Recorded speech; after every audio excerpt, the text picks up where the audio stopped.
So in the previous session, we have discussed about the percentage of completion method and as well as about the completed contract method. Now let's see in US GAAP and IFRS, how are we going to recognize our revenue as per the percentage of completion method as well as the long term contract method. Okay तो हम अभी देखते हैं कि कैसे हमको recognise करना है रेवेन्यू को. सो वेरी सिंपल सी यहाँ पर क्वेश्चन आपके सामने है, revenue recognition for long term contracts. So assume that there is a construction corporation and has a contract to build a ship for $1,000, and the reliable estimate what they made is the entire ship what they are about to sell is for how much? $1,000. This is the selling $1,000. sales price, correct? Correct, sir. So they have made a contract as per which they are going to deliver a ship and charge $1,000. And what they say is this contract what they have signed to make a ship, the cost they would incur is $800 for constructing the ship, correct? Now they have given how the cost they would incur. So this ship will not be made in a single year. It will take 3 years for them to make this ship. So in 2005 the cost incurred is this much, in 2006 is this much, in 2007 is this much. So you know, like 400 plus 3 7, 7 plus 1 8. Okay, now they are asking you the question, determine the net income from this project for each year using percentage of completion method and also completed contract methods in accordance with US GAAP. First let us do the US GAAP, then we'll go for IFRS. Now see first you should see what is the percentage of completion. See, 800 is your cost, correct? Correct, sir. How much you have completed in the first year? 400. Then 50%. 50. Yes, Is sir. that 50. 50%? Yes, sir. Now it's very simple. Let us do they do this as per the textbook. So 400 by 800, one half of the total contract cost. This 400 is nothing but half of 800. So in the year 1 2005, 50% of the work is done. See, so if the cost is 400, so what is the revenue for this particular 2005? See, revenue what we are charging is $1,000, cost we are incurring is $800. 50% work is done. So 50% of $800 is $400. 50% of $1,000 is how much? $500. So what is this? Revenue minus cost is what? Profit or not?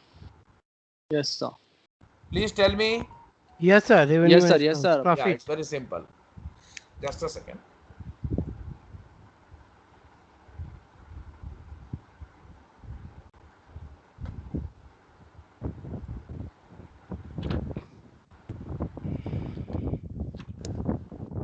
Just a second. Just a second.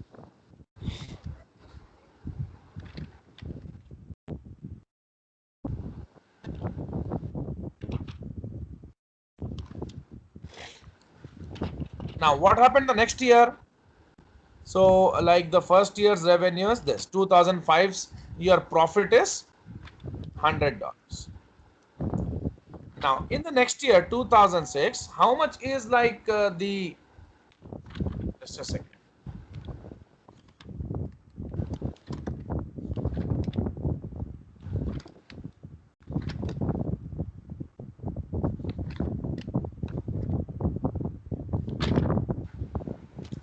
So at the end of 2006, how much project is done now?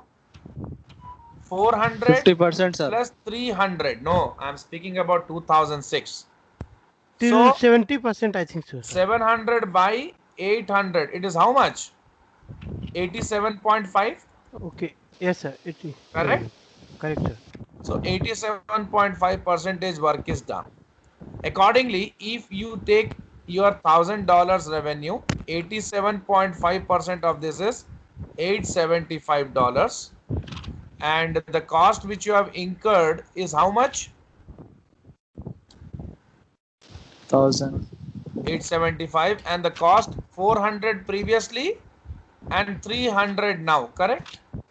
Yes, sir. Yes, sir. So it is completely, you have already recognized a revenue of 500 in 2005. So now this is what is your revenue. Fine. This is what your revenue is. How much revenue you have already recognized? Please tell me. In the 500. first year, what was your revenue? 500. Hello? Your revenue was how much Yes, in the sir. first year? 500, sir. 500. So in 2006, the leftover revenue would be 375, correct? Hello. See, Yes, what sir. are we doing is we are just seeing how much we have completed. For completion, you need to see the cost is how much?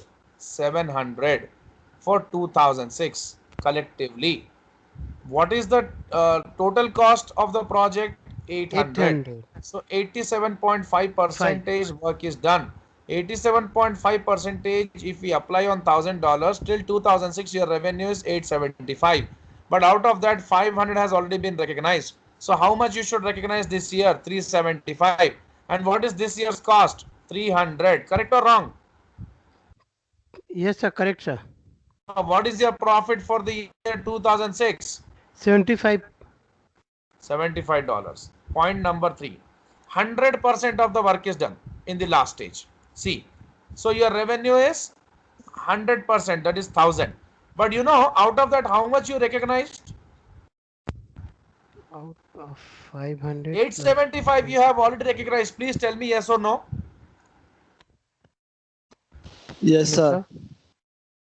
See, you have recognized this now. In the last year, 800 is the cost you incurred. 800 was the total. So 100% work is done. Now the 100% revenue is 1000. But out of that, how much you have recognized? 875. So leftover is how much?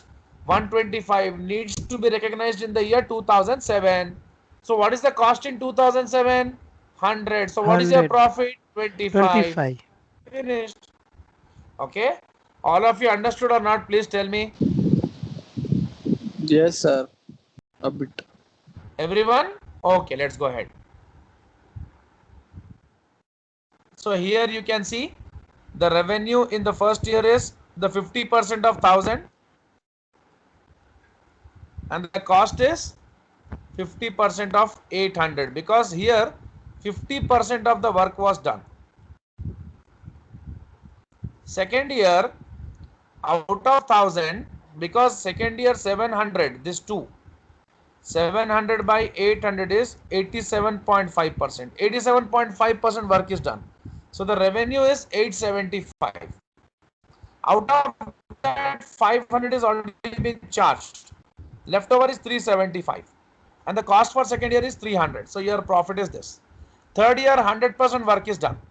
So 1000 is the revenue. Out of that, like how much we have recognized? 875. So how much is left over to recognize? 125. So what is the cost in the final year? 100. So what is the profit? 25. This is done. Now last and final. Now this was as per the percentage of completion method. Now we have one more method to do, that is completed contract method. So as we know, in case of completed contract method, you will only recognize when you complete the contract, not as per the percentage of completion, correct? So under the completed contract method, revenue, expenses and profit are not recognized until the contract is complete. So contract is going to end on which year? 2007. So what is the revenue of that? Revenue is 1000, sir. What is the expense total? 800. So what is the income you're going to get from the project? 200. Okay. This one is direct. They have done. Correct. So now Correct. if you see, there is no difference between the result of this and between the result of percentage of completion, but only the methods are different. Okay. Now everyone understood? So this is nothing Yes. but stage wise as you complete the project, you recognize the cost, you recognize the revenue and you recognize the profit. In the in the long term contract method or completed contract method, you recognize at the end. That's it. Now, this was as per the US GAAP. Now we are going to do IFRS. Please follow. Ajay sir कहां पर है? या Jain okay follow करें ना sir. Okay नहीं मैं अभी start करो. हेलो. नहीं सुना. या Jain carry on. Okay sir. अब long term contract under IFRS में क्या है देखो. Using the data from the previous example itself, determine the AAA's, the company's net income from the project each year in accordance with IFRS. So IFRS में first तो क्या है, कुछ estimation होता है. What is that? See, if the outcome of the project can be reliably estimated, अगर आपको ये लगता है कि आप 100% ship बना के दे दोगे and money ले लोगे, that means you will deliver the ship and you'll take money. If you are confirmed, then the results under the percentage of completion method would be exactly equal to US GAAP's method. Got my point? So if the project's outcome, I'm writing, if the project's outcome can be reliably estimated, मतलब आप बना के दे दोगे उसको और उसका पैसा भी ले लोगे. If you are confident for that, then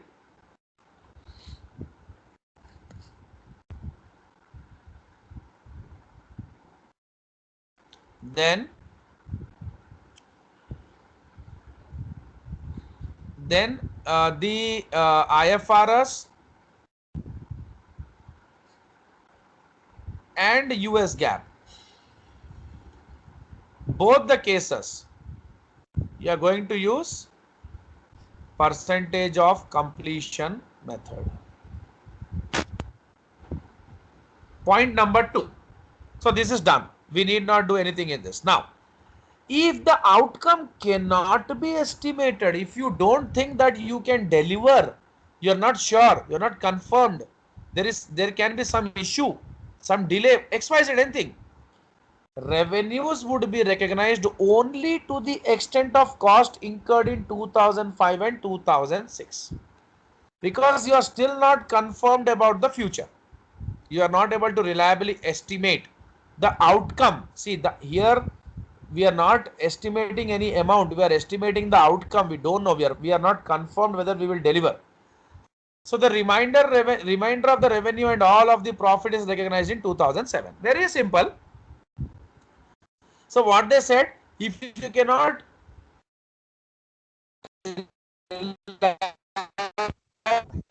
estimate outcome, revenue is recognized to the extent of cost, and the leftover rest of the thing, see, I'll just prove you this point.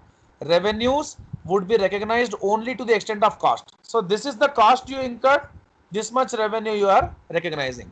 This is the cost you incurred, this is the revenue you are recognizing in the year 2005 and 2000. Sir, आवाज नहीं आ रही sir. How much is the revenue totally? 1000. Correct or wrong? Hello. See, hello. Sir, आवाज बहुत break हो रही sir. अरे अब आ रही है आवाज? हाँ सर, अब आवाज आ रही सर. देखो वो क्या बोल रहा है कि अगर आप आउटकम को एस्टिमेट नहीं कर सकते ना, तो जो भी प्रीवियस ईयर्स है उसमें जितना कॉस्ट लगा उतना रेवेन्यू रिकॉग्नाइज कर लो. कितना लगा आपको कॉस्ट फर्स्ट ईयर में? 400. और रेवेन्यू कितना रिकॉग्नाइज करोगे? उतना ही रिकॉग्नाइज करोगे. बस समझ में आ रहा है मैं क्या बोल रहा हूँ? Yes sir, got it. This one I got it. आपका एक्सपेंस तो पहले से डेटा में दिया है ना. यस तो सर. सिर्फ उतना ही रिकॉग्नाइज करो जितना खर्चा लगा. तो मेरा एक्सपेंस 2005 का इतना, रेवेन्यू भी उतना ही. 2006 का मेरा एक्सपेंस इतना है, रेवेन्यू भी मैं उतना रिकॉग्नाइज कर दूंगा. लेकिन लास्ट ईयर में क्या होगा? Reminder of the revenue. अब मेरा देखो यहां तो कॉस्ट हो गया 1000 में से 700 मैंने रिकॉग्नाइज कर लिया. अब बचा कितना रेवेन्यू? 300. 300 पूरा मैं 2007 में बताऊंगा. मेरा एक्सपेंस कितना है? 100. मेरा प्रॉफिट 100. कितना है? 200. Finished. So this is what is the method. Please check it and move forward.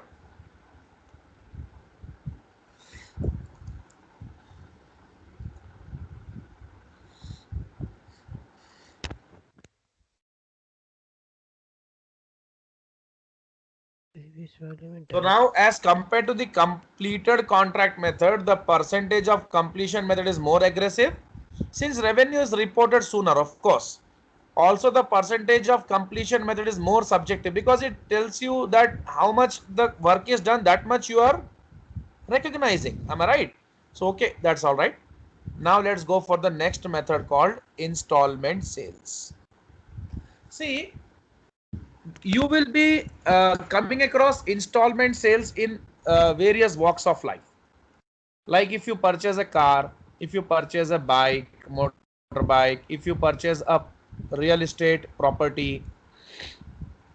So every point of time you see the company is giving you installments. See, you know, in the peripheral areas of Hyderabad outskirts, ये Hyderabad city है, इसके outskirts में बहुत plot है, correct? आपके Correct, पास sir. पैसा है, जाइए, नहीं भी है, आप जाकर वो वेंचर में उससे बात करिए, वो आपको इंस्टॉलमेंट दे देगा, करेक्ट? वो आपको बोलेगा कि 10% भाई आप मेरे पास अभी लगा दो, आपके पास कैश है, बाकी का आप इंस्टॉलमेंट में मंथली पे कर लो, ये प्लॉट में आपको रजिस्टर कर दूंगा. ऐसा होता है नहीं होता है? होता है सर. होता है ना, जरूर होता है. लाइक ईएमआई पे भी खरीदते हैं सर, जैसे कि सेम लाइक हाँ, दैट. वही है, वो इंस्टॉलमेंट वही है उसका. तो अब हम लोग देखेंगे कि रेवेन्यू कैसे रिकॉग्नाइज करना है इंस्टॉलमेंट सेल में. बहुत इजी है, एक ही क्वेश्चन है, बड़ा सिंपल है, हम इसको देखते हैं.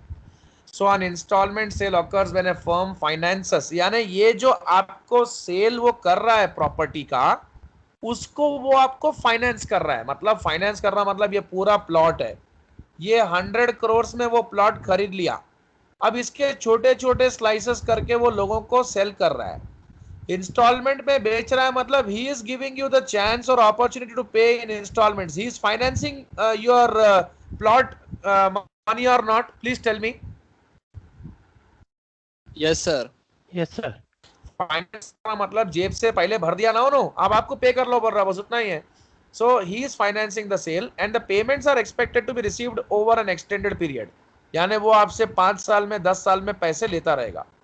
Under US GAAP, if the collectibility is certain, अगर आप ये बता सकते हो कि वो सामने वाले से पैसा पूरा आएगा, सर्टेन है, मतलब आप उसका कुछ ना कुछ तरीके से आपको सर्टेनिटी है कि आएगा, तो आप रेवेन्यू को रिकॉग्नाइज कर सकते हो.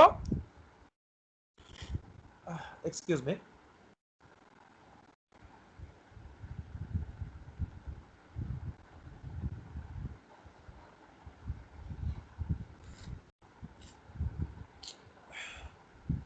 If collectibility is certain, revenue is recognized at the time of sale using the normal revenue recognition criteria.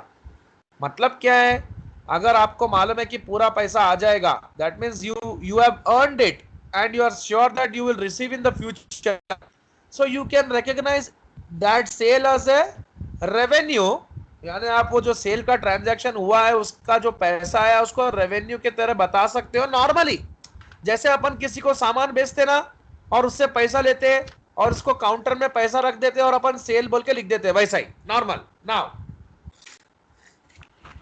Point number 2, if collectability can not be estimate, अगर आपको लगता है कि उससे पैसा नहीं आ सकता, अगर ऐसा प्रॉब्लम लगता है कि फ्यूचर में वो बंदा आपका पैसा डुबा सकता है, मतलब आप एस्टिमेट नहीं कर पा रहे, हाँ sir. So the installment method is used. उसमें आप installment method use कर सकते हो.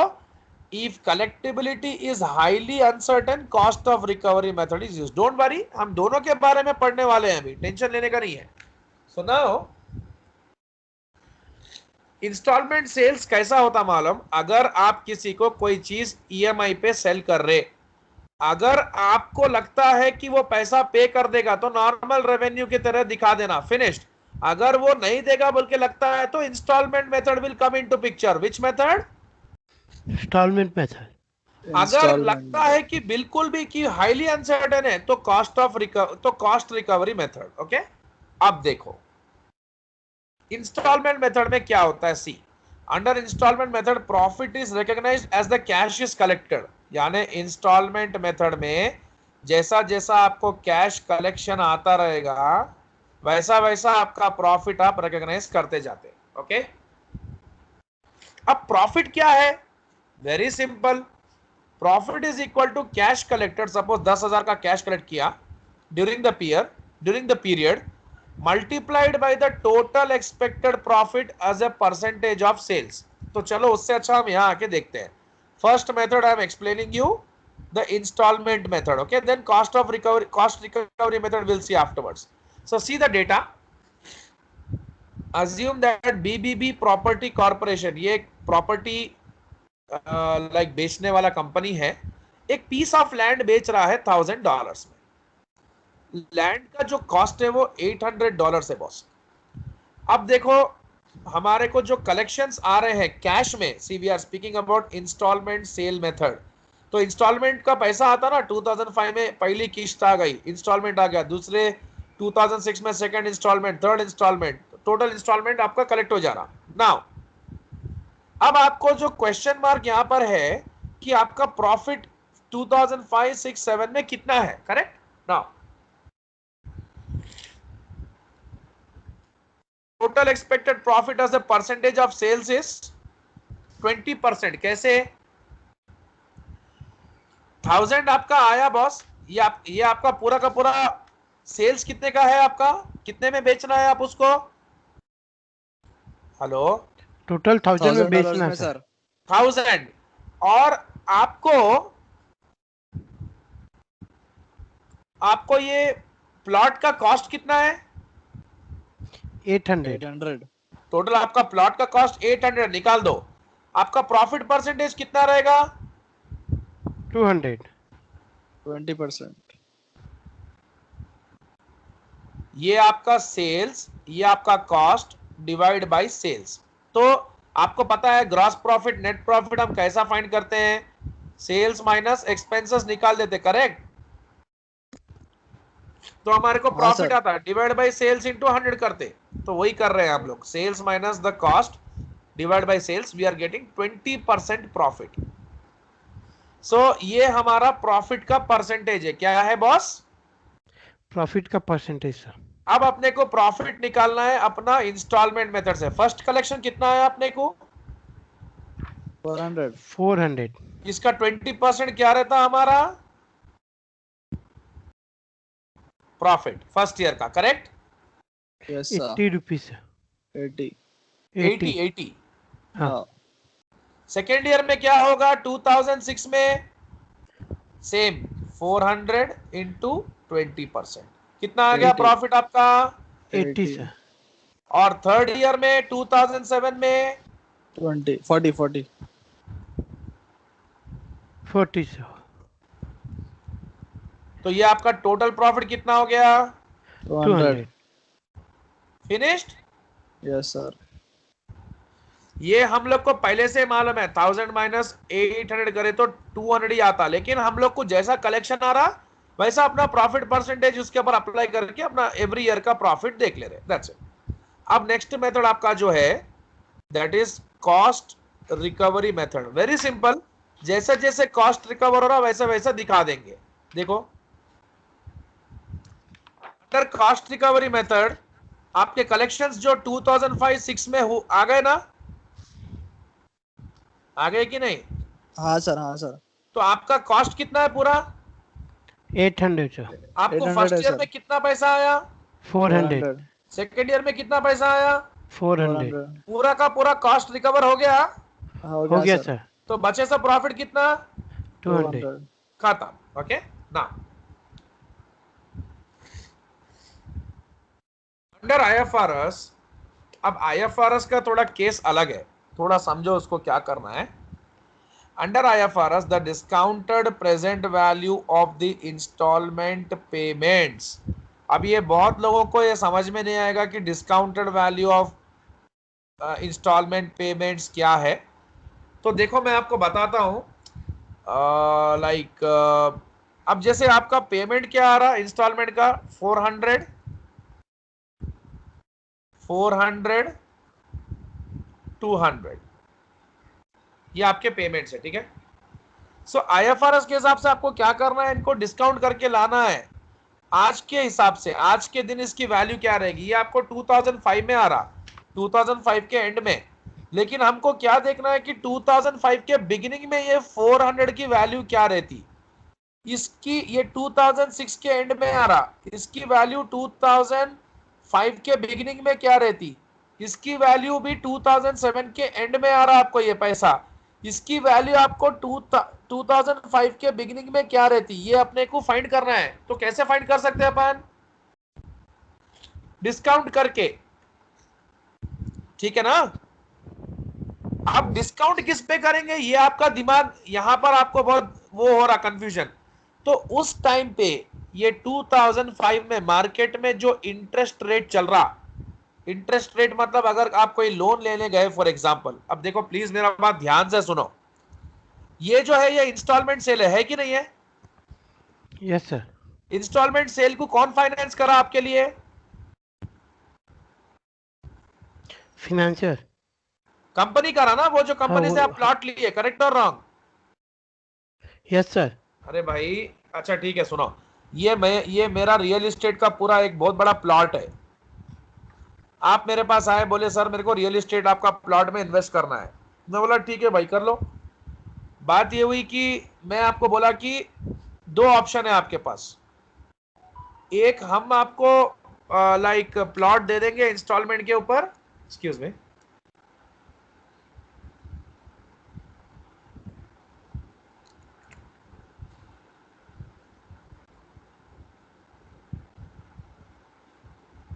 एक्सक्यूज मी एक सेकेंड,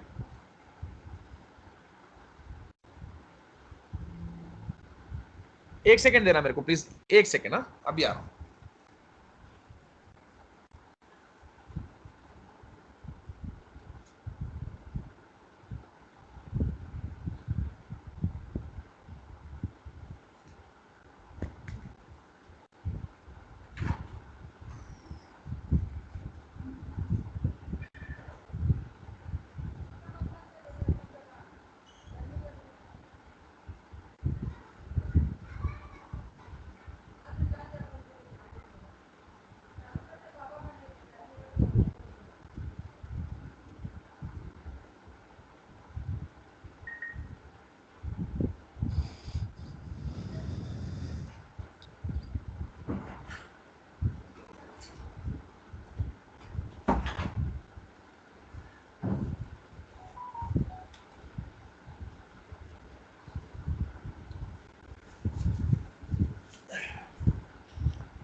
या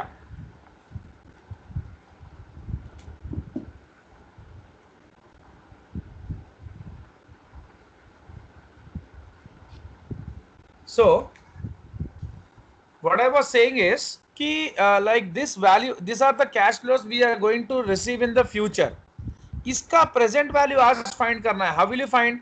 तो यहाँ पर दो ऑप्शन है, एक तो मैं आपको बोल रहा हूँ कि आप ईएमआई पे लेके चले जाओ मेरे पास से, आप मंथली 20,000 पे कर दो बस, 10 लाख का प्लॉट है, आप मेरे को 3 लाख रुपीज पे कर दो, 7 लाख को मैं आपको 5 इयर्स का ईएमआई दे दूंगा, जो भी है हमारा टर्म्स एंड कंडीशंस बात कर लिया हम।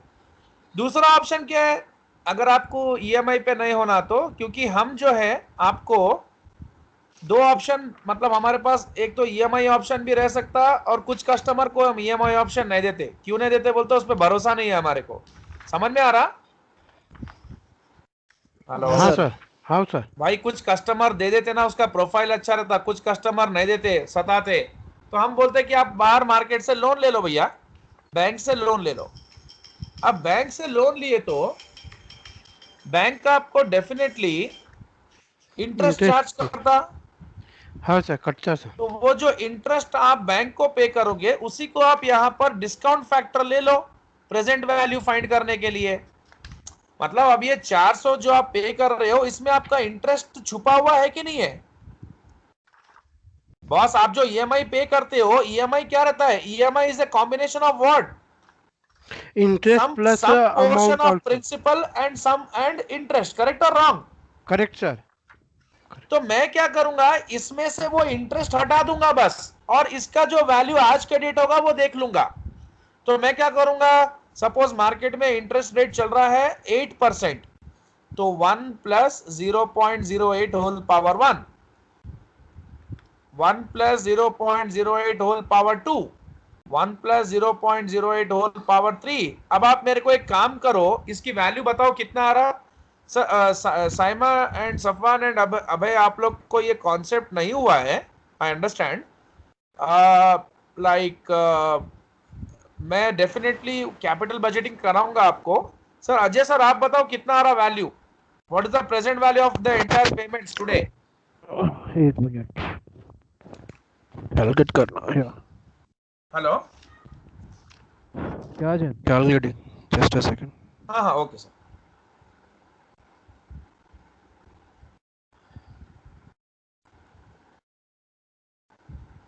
सर फर्स्ट वाले का 370.3। Oh good good good, 370 3। हाँ। सेकंड ईयर का भी वही रहा था सर, सेम। कैसे रहता वो, स्क्वायर है नीचे? अरे हाँ, एक मिनट एक मिनट।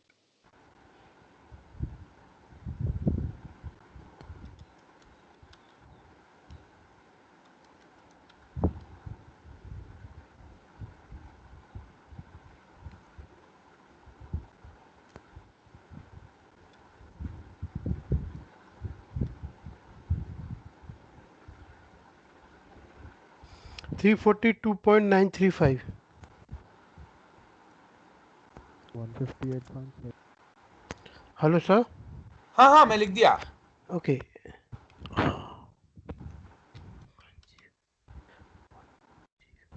सर लास्ट वाला 37.0 है क्या? हाँ लास्ट वाला हाँ 37.03 है, हाँ, बराबर? ऐसे कैसा? अच्छा ओके, आई विल ट्राई। उतना ही आ रहा। नहीं, एक मिनट से ट्राई करो फिर से एक बार। हाँ हाँ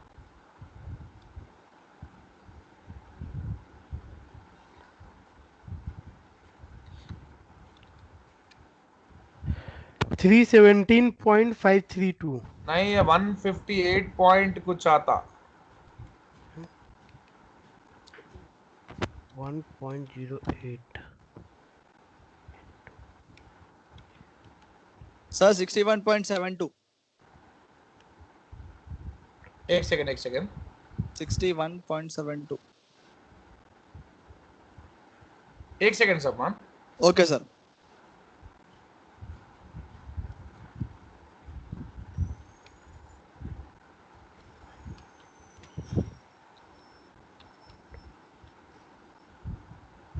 नहीं Sir, ये 150 ये यार करेक्ट में करे सो। 158.766. हाँ हाँ करेक्ट करेक्ट ओके।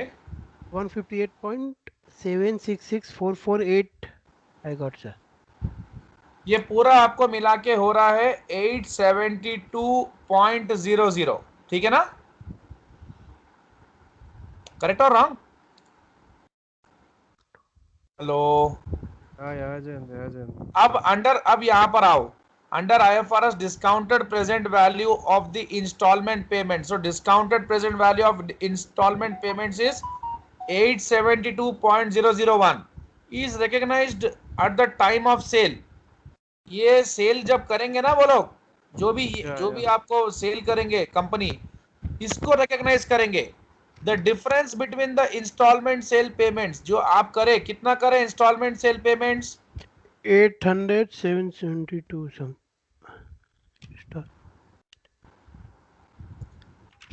एक सेकंड Cost is आप, नहीं आपने जो है ना, कलेक्शन आपका जो है वो 400 है पहले साल का, तो आपका इंटरेस्ट कितना रहता है? Difference of 400 and 370.3, correct? correct, sir. 30 something. हाँ। Say. So the difference between the instalment payments and the discounted present value, आपका जो इंस्टॉलमेंट पेमेंट्स था वो ये है, करेक्ट? Correct, sir. ये जो पेमेंट नहीं है बॉस, ये कलेक्शन है आपका, ये पैसा कलेक्ट हुआ आपको, करेक्ट और रॉन्ग? क्या ऑन ये ईयरली इनफ्लो है, बेसिस। इनफ्लो में से आप क्या कर रहे हैं, इसको प्रेजेंट वैल्यू में लेके आ रहे, तो इसका difference is interest. 400 minus 370.3 is your interest. What is your interest? वो लगा लो। Okay Okay. So under IFRS, discounted present value of installment payments is recognized at the time of sale.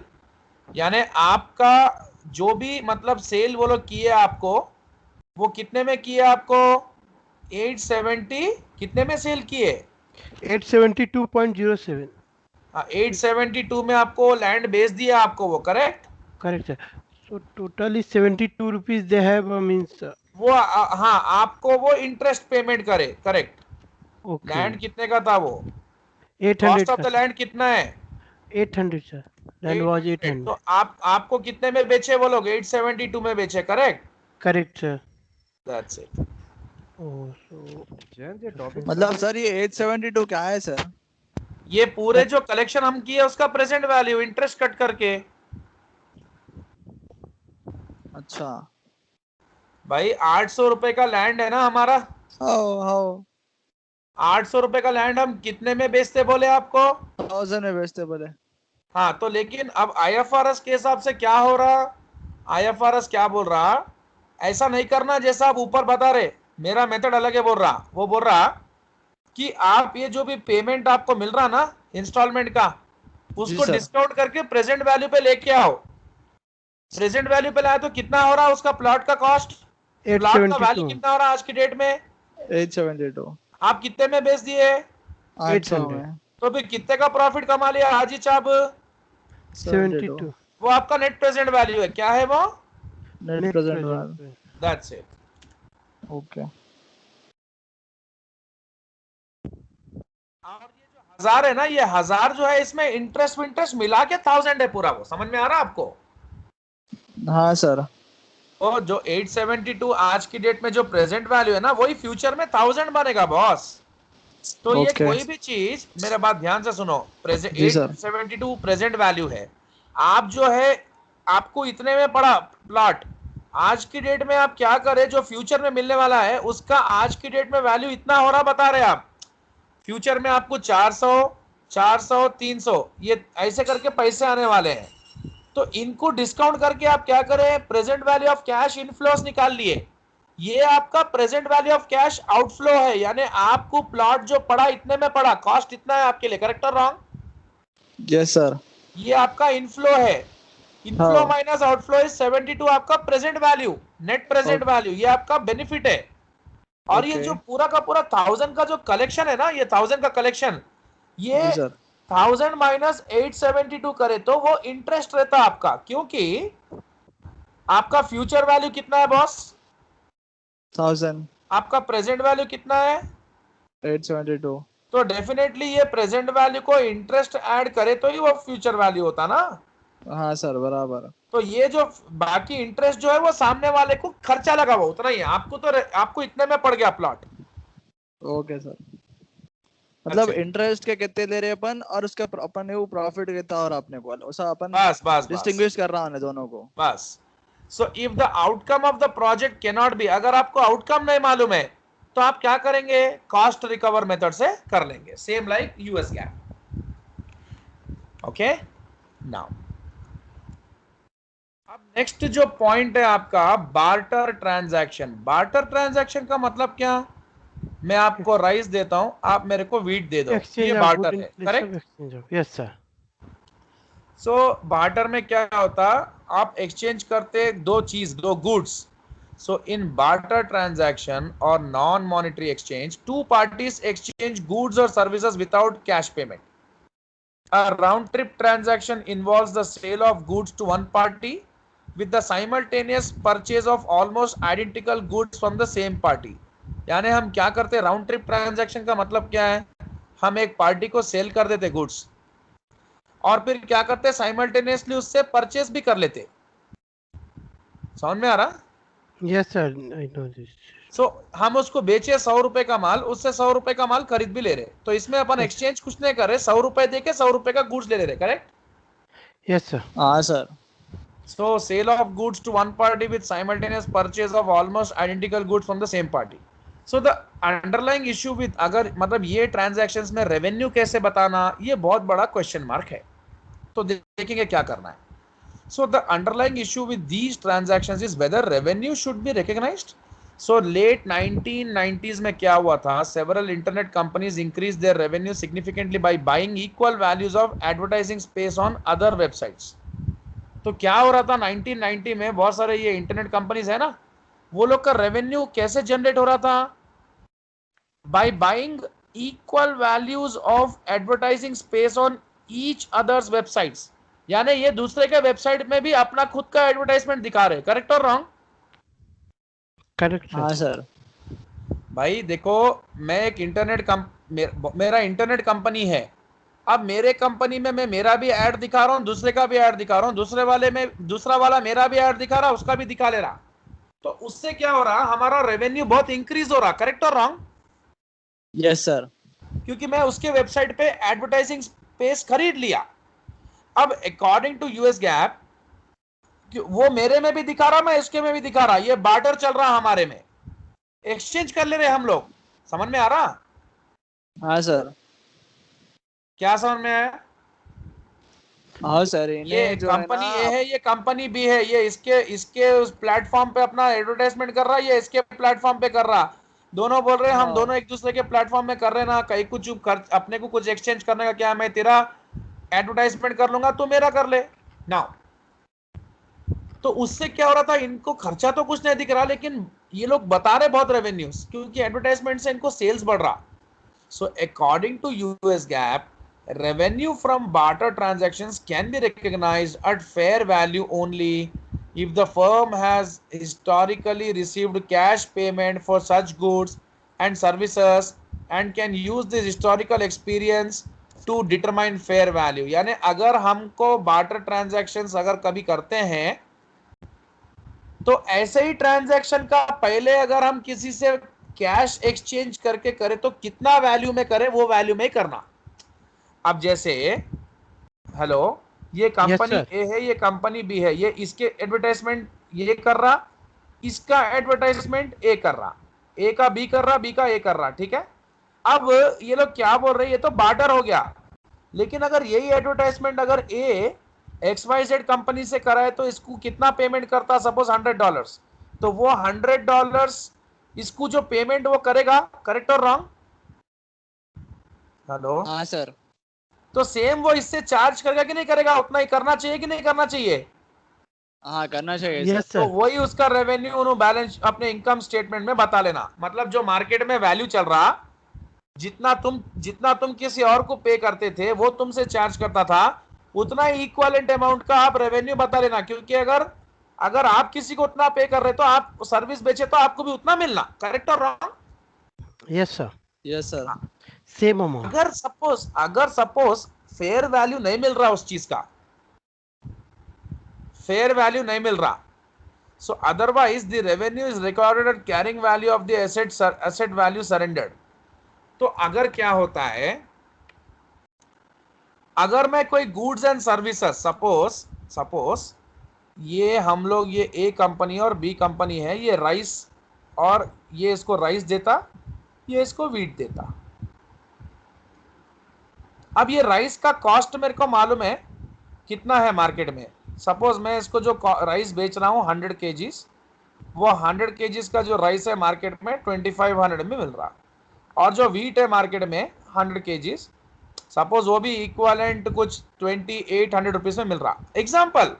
लेकिन ये दो लोग क्या करे, ये दोनों एग्रीमेंट बना लिए कि इसके मार्केट में राइस का बहुत डिमांड है, इसके मार्केट में वीट का डिमांड है, ये राइस दे रहा, ये वीट ले रहा, ठीक है। तो अब इन लोग जब बुक्स में दिखाना तो कितने में दिखाना, रेवेन्यू इतने में, क्योंकि अगर ये किसी और को अगर ये राइस यहाँ पर बेचता कितना मिलता है इसको 25, या ये अगर किसी से खरीदता तो कितना पे करता 25, करेक्ट और रॉन्ग? Correct sir. सिंस इसका रेवेन्यू हम लोग को मालूम चल रहा है, इसका मार्केट वैल्यू हमको मालूम चल रहा है, हम बुक्स में मार्केट वैल्यू पे दिखा सकते। If market value is not available तो कैसे दिखाना, किस पे दिखाना? कॉस्ट पे। कॉस्ट पे, जितने में पड़ा उतने में दिखाना, करेक्ट। करेक्ट। मतलब अगर वो एसेट को आप बैलेंस शीट में दिखा रहे, खरीद के लेके आए, तो revenue is nothing but cost plus your margin.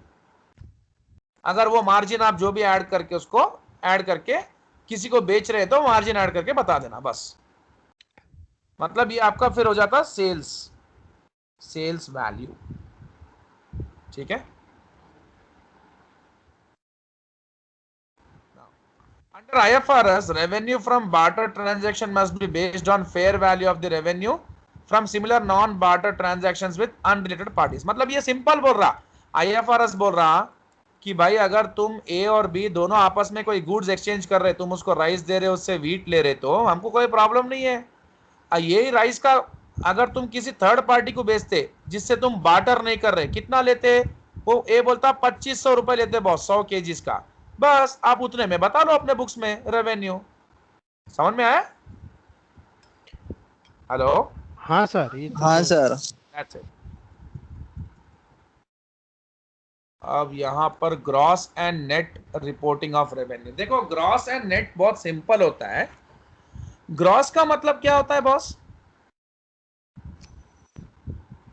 चलो मैं बताता हूँ। Revenue minus Including all expense. Gross sales, okay, net without sales. adjusting. हाँ, ये नेट ग्रॉस मतलब एडजस्टमेंट नहीं हुआ। मैं 10,000 का गुड्स बेचा, ठीक है, तो ये ग्रॉस सेल्स है। अब इसको नेट बताना बोल तो क्या हुआ, बोले तो 1,000 रुपए का रिटर्न आ गया मेरे को। अब कितना हुआ मेरा सेल्स? 9,000 ये क्या हो जाता? नेट सेल्स नेट और ये क्या था? Gross sales. That's it. ठीक है। दूसरी पॉइंट अब इसको बहुत पर्सपेक्टिव से देख सकते हैं आप।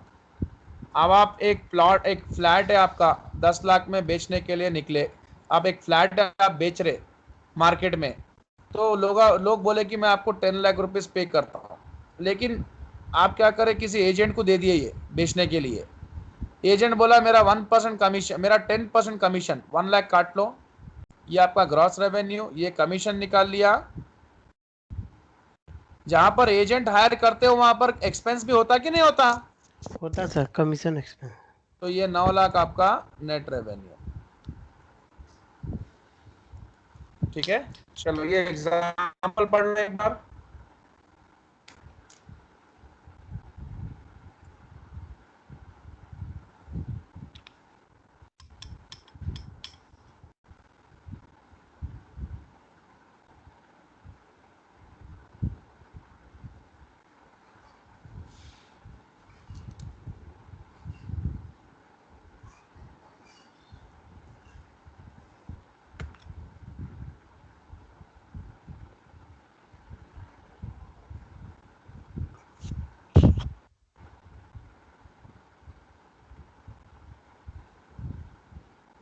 Clear? Yes sir, yes sir. तो क्या हो रहा है इसमें? एक ट्रैवल एजेंट है, वो एक फर्स्ट क्लास टिकट कस्टमर के लिए अरेंज करा सिंगापुर जाने वाले के लिए। टिकट का प्राइस इतना है, लेकिन वो कमीशन काट लिया अपना, ठीक है। सो लाइक ग्रॉस रेवेन्यू उसका इतना है, नेट कितना है उसका? 9,000 1000 सर। नहीं नहीं भाई, सर, रेवेन्यू तो उसका ये क्या है, टिकट प्राइस इज 10,000। Sales है वो। ट्रैवल नहीं, एक सेकंड, उसके लिए तो रेवेन्यू उसका 1000 है ना, कमीशन है एजेंट के लिए, करेक्ट? हाँ 1000 है सर। हाँ, उसके लिए रेवेन्यू उसका 1000 ही रहता ना। देखो टिकट का जो प्राइस, देखो एक ट्रैवल एजेंट क्या करता है, उसके लिए गुड्स क्या है, टिकट्स, ठीक है। टिकट के लिए कितना उन्होंने कितना स्पेंड करा होगा? 9,000। Okay, 9,000, correct. आपको बेचा कितने में? 10,000। आप 10,000 प्रॉफिट कितना उसका? इतना, करेक्ट। ये इसका रेवेन्यू, 10,000। ये इसका कॉस्ट, ये इसका प्रॉफिट।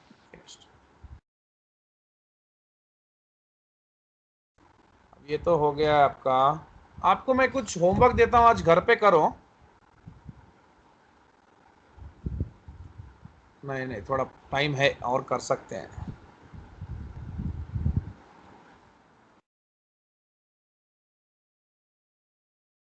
ये देखो, ये जो पॉइंट्स है ना, ये हम लोग ऑलरेडी, ठीक है, कुछ कन्वर्जेंस हुआ है, इसके डिस्कशन करते हैं हम लोग। चलो सी, वो ये बोल रहे हैं कि describe the key aspects of converged accounting standards for revenue recognition issued by IASB and FASB in 2014।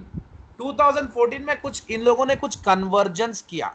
Convergence का मतलब दो चीज होता है, एक अडॉप्शन, एक कन्वर्जेंस। आज आप अरब कंट्रीज जाओगे तो, या अफ्रीकन कंट्रीज, अरब कंट्रीज तो फिर भी बहुत डेवलप हो गया, बहुत डेवलप्ड है आज तो, बहुत रिच भी है। अफ्रीकन कंट्रीज जाओगे तो अफ्रीकन कंट्रीज भी still they are developing, we like best wishes to them, good. लेकिन इन लोग देखो, हम भी इंडिया भी कोई बहुत बड़ा तीर नहीं मार रहे, हम लोग भी कोई बहुत बड़ा लाइक कोई इनोवेशन नहीं करे। We have taken copied all the standards from the British standards, बस हम अपने कन्वीनियंस के हिसाब से मॉडिफाई कर लिए, हम लोग वही कर सकते, बस मॉडिफाई का काम ही कर सकते। ओके, सो मतलब कर सकते हैं, मतलब हम लोग को वो इनोवेशन इन्वेंशन करने की जरूरत नहीं है। क्यों जरूरत नहीं है हम लोग को? क्योंकि हमारे पास हमको सब रेडीमेड जल्दी जल्दी मिल गया, तो बस मॉडिफाई करना है। ओके, सो कन्वर्जेंस मतलब IASB and FASB, they undertake joint projects whereby they just do some debate discussion and वो दोनों मिलके एक फाइनल कंक्लूजन लेके आते हैं, हाँ भाई हम लोग ऐसा फॉलो करेंगे। ये दोनों लेके आए बोलते पूरा वर्ल्ड उसी को फॉलो कर लेता। समझ में आया नाउ? सो ये लोग क्या करे, रेवेन्यू रिकग्निशन के ऊपर कुछ कन्वर्जेंस इनका हुआ, यानी कुछ एक कॉमन कंक्लूजन पे आए ये लोग। सो क्या है वो conclusion?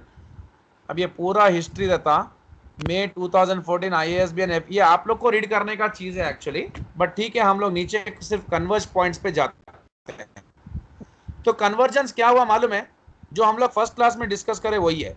Identify the contract with customer. तो पहले तो कस्टमर के बीच में कॉन्ट्रैक्ट होना चाहिए, उसके बाद दोनों ये इसको क्या प्रॉमिस करा और ये इसको क्या प्रॉमिस करा वो मालूम होना, दैट इज परफॉर्मेंस ऑब्लिगेशंस। उसके बाद आप लोग फॉलो कर रहे हो प्लीज? हाँ सर, कर रहे हैं सर। हाँ सर। उसके बाद ये इसको मतलब जो भी ट्रांजैक्शन इनके बीच में हुआ, ये इसको गुड्स दिया और ये पैसे दिया इसको, तो कितना पैसा लिया और कितना गुड्स दिया, वो मतलब कितना पैसा लिया वो देखना है।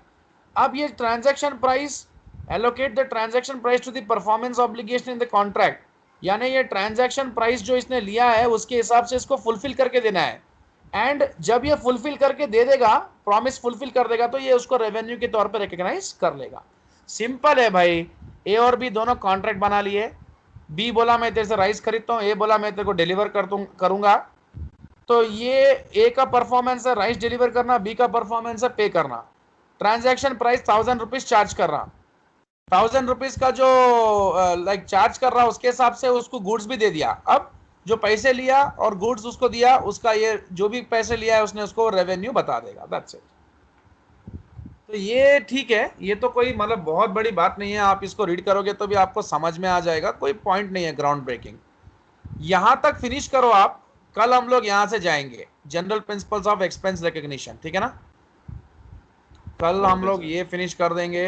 एक एक्चुअली में ये मेरे को कराने का जरूरत नहीं है, if I am not wrong हम ये सब कर चुके हैं, we have already done in LIFO FIFO. तो कल मैं एक बार ऐसे ही इसको brush up, see I am giving you some time, please read this today, ये आपके लिए होमवर्क है, क्योंकि we have already done all the expense. See next question is about describe general principles of expense recognition. Did we find out the cost of inventory? Did we find out the cost of inventory with FIFO, Yes, sir. LIFO and all? Did we find out the cost of depreciating an asset with straight line Yes, and yes. declining method? वही है और Yes, कुछ yes नहीं। Sir. ये उसी के बारे में, ये पूरा आप एक बार रीडिंग कर लो, एक्सपेंस ये भी पूरा रीडिंग कर लो। ये आप लोग को फिर रिवीजन है और कुछ नहीं है, और अमोर्टाइजेशन भी डिस्कस हो गया है। बस यहाँ से मैं कल आपको कराऊंगा, मतलब वहां एक बार छोटा रिवीजन दे दूंगा, फिर यहाँ से हम लोग फटाफट भाग जाएंगे आगे। ओके चलो, see you tomorrow. Okay sir, bye. Thank you sir. Thank you all of you, thank you. Okay, sir.